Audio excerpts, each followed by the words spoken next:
மேல்விஷாரம் நகர மன்ற கூட்டத்தில் தனிநபர் தலையீடு அதிகமாக உள்ளதாக கூறி 12 உறுப்பினர்கள் வெளிநடப்பு செய்ததால் பரபரப்பு. ராணிப்பேட்டை மாவட்டம் மேல்விஷாரம் நகராட்சியில் நேற்று மாதாந்திர நகர மன்ற கூட்டம் நகராட்சி அலுவலக கூட்ட அரங்கில் நடைபெற்றது. மேல்விஷாரம் நகர மன்ற தலைவர் குல்சார் அகமது கூட்டத்திற்கு தலைமை தாங்கினார். ஆணையர் பயணி முன்னிலை வகித்தார். கூட்டம் தொடங்கிய போதே அதிமுகவை சேர்ந்த நகர மன்ற உறுப்பினர்கள் ஜமுனா ராணி, லட்சுமி சோமசுந்தரம், அமிதா பானுசேட்டு, திமுக நகர மன்ற உறுப்பினர்கள் பொடிக்காரர், முகமது காதர், முகமது ஜியாவுதீன், நஜி முனிஷா, அப்துல் அலிம், சல்மா பானு, அக்பர், கோபிநாத் ஆகியோர் கண்களில் கருப்பு துணியை கட்டிக்கொண்டு நகர மன்ற கூட்டத்திற்கு எதிர்ப்பு தெரிவித்து அமலில் ஈடுபட்டனர்.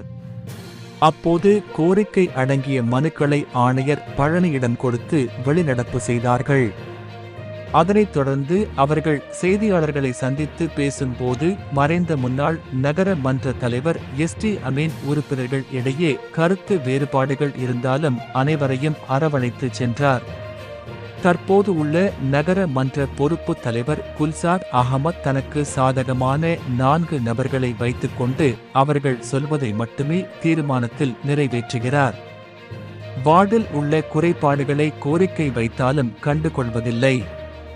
அதிகாரிகள் கள ஆய்வு செய்தும் எந்த நடவடிக்கையும் எடுக்கவில்லை. தனி நபரின் தலையீடு அதிகமாக உள்ளது. அவர் வைப்பதுதான் சட்டமாக இருக்கிறது. அவர் எதை கூறினாலும் உடனடியாக நிறைவேற்றப்படுகிறது. யார் நகர மன்ற தலைவர் என்பதே தெரியவில்லை. வார்டுகளில் எந்த வேலையையும் நிறைவேற்றாததால் பொதுமக்கள் கவுன்சிலர்களை விமர்சிக்கின்றனர். தேர்தல் வாக்குறுதிகளை ஒன்றும் நிறைவேற்ற முடியவில்லை என்று கூறினர். அதனைத் தொடர்ந்து நகர மன்ற தலைவர் குல்சார் அகமது பேசும்போது, அனைத்து வார்டுகளிலும் எல்லா வேலைகளும் நடைபெற்று வருகிறது. வேண்டுமென்றே என் மீது குற்றம் சாட்டுகின்றனர்.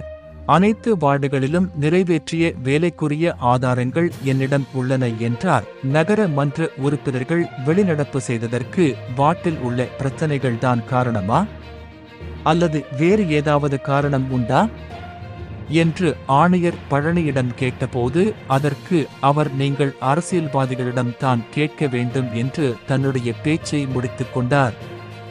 இந்த சம்பவத்தால் மேல்விஷாரம் நகர மன்ற அலுவலகத்தில் சற்று பரபரப்பு ஏற்பட்டது.